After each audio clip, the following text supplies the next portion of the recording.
pace of change is faster than ever before. It's a truism we keep hearing over and over again. But in our research with corporate CEOs from around the world, a somewhat more nuanced picture emerged. On the one hand, the world has always been changing faster than ever before. You go back to the 1990s, the 1980s, you go back into the 1800s, the invention of the railroad and the telegraph. People have always felt that the world is changing faster than ever before. So maybe speed is just not such a good dimension to think about change. The CEOs we interviewed offered us some different dimensions which have led us to develop what we call the S-cubed model of change. They argue rather than be over-obsessed with the speed of change, you actually have to think about its scope and its significance. S-cubed. What do they mean by these different dimensions? Speed is relatively simple. There are trends out there that are relatively evolutionary.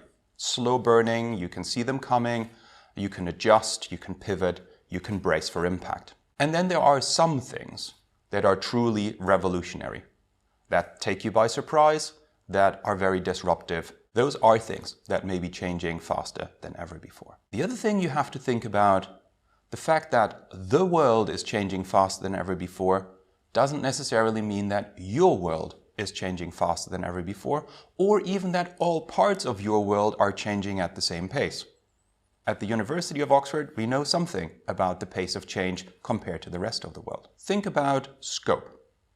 Very simply put, don't worry so much about how fast problems are coming at you, but how big they are. And as you can see in the framework that we're showing you now is, we think about scope in terms of any trends that affect a single unit, or those that have more systemic impact.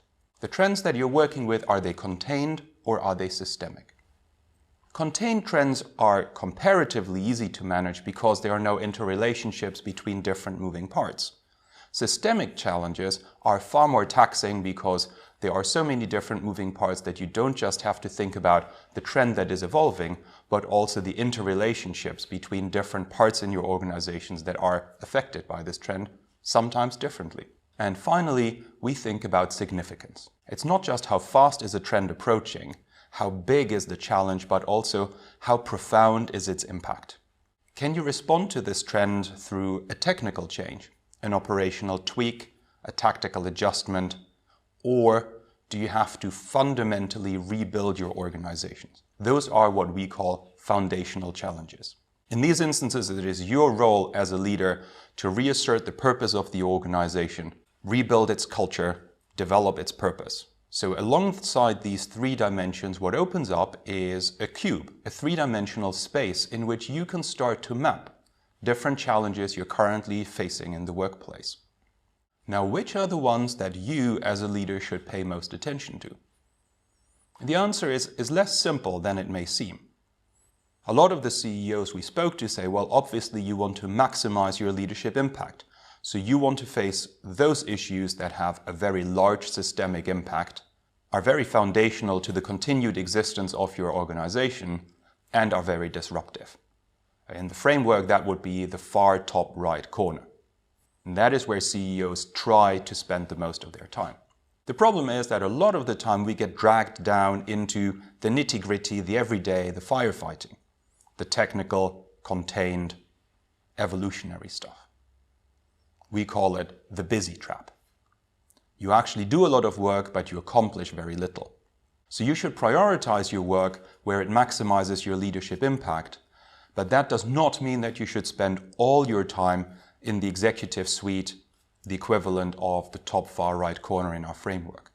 Every now and again, there may be very, very good reason for you to get in touch with the shop floor, roll up your sleeves, get stuck in on the coalface on the shop floor. It's what Ronald Heifetz called being able to get onto the dance floor and up onto the balcony very quickly. Retain the big picture, but be able to stay in touch with the organization.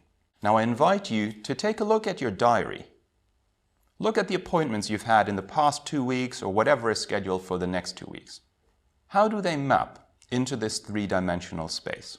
Where are you spending the bulk of your time, and is that the best use of your time? If you find that it is not, what can you do to protect more of your time, your mind share, and your energy to focus on that high impact leadership work. Most of the people we speak to use this framework to think about delegation. Now, you may find lots of books on time management that share wisdom on how to start your day, what to do first and what to do second. What delegation and this framework are about, however, is what to do and what not to do. The critical part in this is, though, that whenever you think about delegation, you also have to think about empowerment. How do you give the people you want to delegate decisions to the tools for the job? How do you enable them to make better decisions? If you don't, what we hear a lot is an approach of trust and verify. But when you don't enable the people who work for you and take decisions for you, trust is very difficult. And that means all that's left is verify. And that very quickly drifts into micromanagement. So whenever you think about how do I protect my time and my energy to make better decisions, think about what really are the decisions that I have to take, what are the decisions that I can delegate to others, and have I given those others the tools for the job to actually make good decisions on my behalf. So in this video, we've developed a more multidimensional understanding of change. How do we not get caught up in the hype of thinking about the speed of change, but also think about its scope and its significance? It helps you really focus on those decisions that you have to take because they're particularly impactful for the organization.